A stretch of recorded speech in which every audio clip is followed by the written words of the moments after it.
Hello, ladies and gentlemen, my wonderful viewers.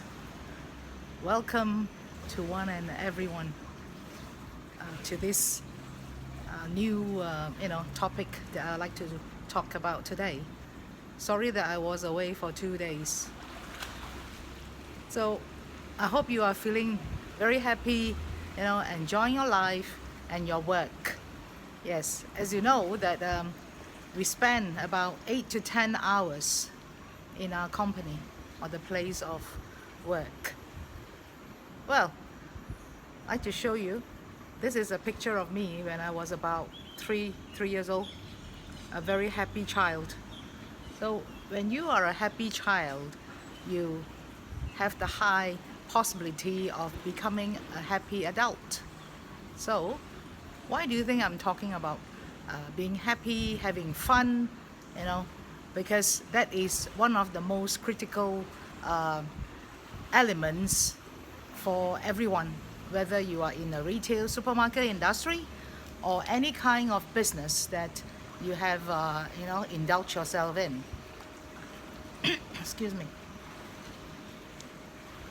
So if you remember when you were a child and you have been to a play school or a nursery or kindergarten, we call it, do you still remember the enjoyable, most wonderful and happy nursery rhyme? I do still remember, although it's a bit too far away, years and years ago when I was a kindy girl. So one of the most memorable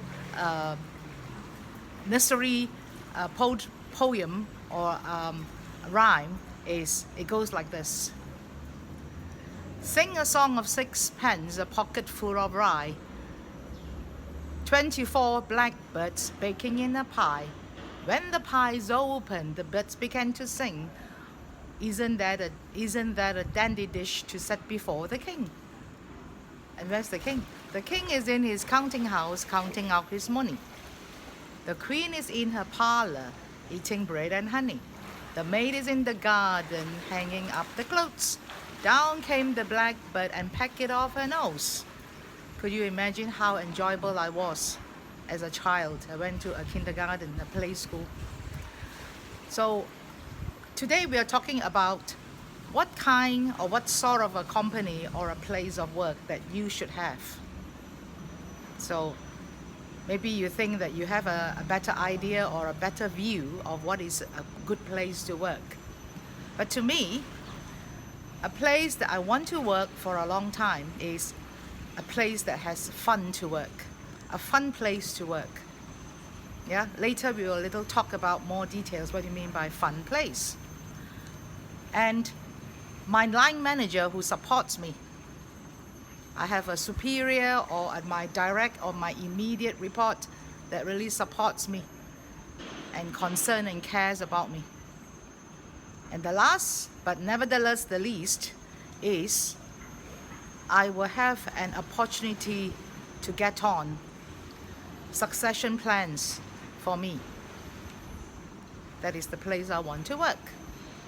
So when I say a fun place to work, doesn't mean that you are jumping and hopping up and down at this little play pen that I'm showing you at the background, if you can see. Yeah. Or singing nursery rhymes or poem all day long. Well, I'm not saying that.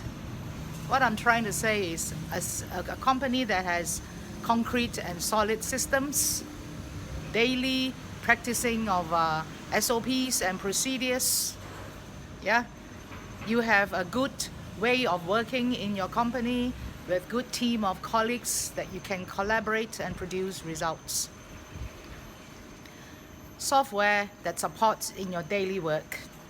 Well, I'm sure there will be hiccups in one way or another, but what I'm trying to say here, there must be something to fall back on when you encounter some kind of a mishap or interruptions in your daily chores.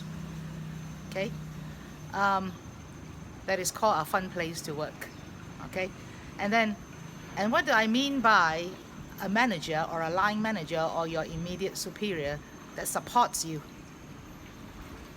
How would you feel each and every time when you ask your manager or your superior or even your director or your CEO or managing director, um, hello, good morning, sir. Do you know, I have just stumbled upon this idea. What do you think of it? Every time when you say something to him or, telling him something that you wanted to initiate, he will always give you the cold shoulder, if you know what that means. Yeah, giving you a wet blanket. Meaning that, oh, if you don't know, keep quiet. Just shrug you off, like snarl at you. Each and every delivery that you have done, no praises at all. We are all human, by the way. After all, you know, we wanted, we need to show care and concern to our team. A few years ago, I got to know this doctor's wife, a medical doctor's wife. She wanted to engage me as a consultant and how to grow her clinic business. And she asked me this very question: how would you, or how could you, get teamwork, collaboration? Your girls and your guys listen to what you say, and listen to your instructions and deliver. So I say, well, it's not rocket science, yeah, but we are human after all. So if you give them praises, encouragement, and you got to inspire them, and you get inspired, every day is an exciting day. So this will keep your guys going on and listen to your instructions and give you all the cooperations you ask for. But some of your instructions may not be, deliverable. Some of your ideas might not be working very well because there are team players or team members which are well trained and well certified, and they are experienced in certain departments or areas that they have been trained. Never say something like, oh, you have to listen to me because I'm your boss. So you have displayed a little bit of Nazism, and the worst of it is megalomaniac, which means that you can't take no for an answer. So that will cost you a big disaster in any business and company that you are owing, and that is the company that nobody should work with. Okay, so the third one, we were talking about opportunities to get on, meaning that you can't be holding the same position or occupying the same role and the level for years and years and years without given a chance to be promoted or given the opportunity to hold another positions, even cross departments, or even any subsidiaries under the group of company that you are working with. I have promoted quite a lot of people when I occupy the role of a director, operations manager, or even a branch general manager in any companies. Yeah, so they are really appreciative, and also I haven't tell you that I have terminated a few as well because they have issues.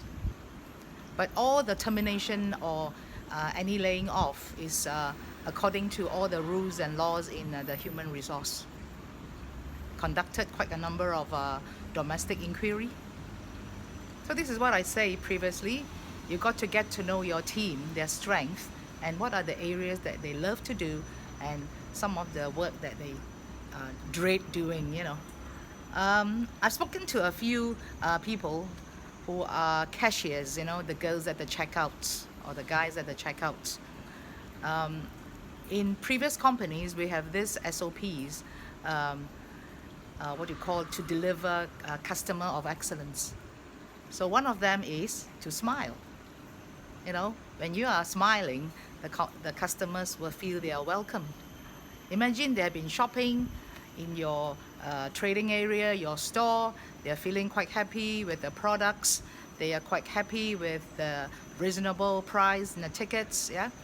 And when they wanted to pay at the checkouts, you see a face that has show that the dog has just died. You can't smile. Your face is as long as a horse.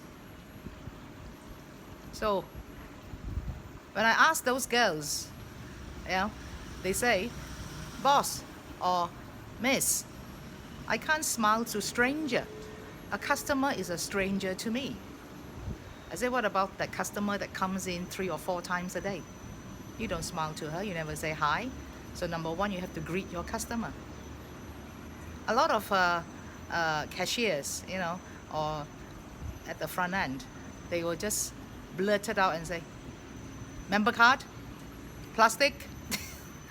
Don't you think it's so strange by, you know, your opening statement? Member card, plastic. No, that is the worst words that you can utter from you. So anyway, you have to work yourself, and you say, no, this is not the job for me. Please go and speak to your boss. And what I was saying earlier, that a line manager that supports you, meaning that they will listen to your grievance or anything that you think is a good idea, your initiatives. All in all, the 3 things I shall reiterate now: a fun place to work, a line manager that supports me, and yeah, an opportunity to move on, get on. So for that, I shall sign off here with a nice smile, and you have a wonderful day ahead of you. Bye for now.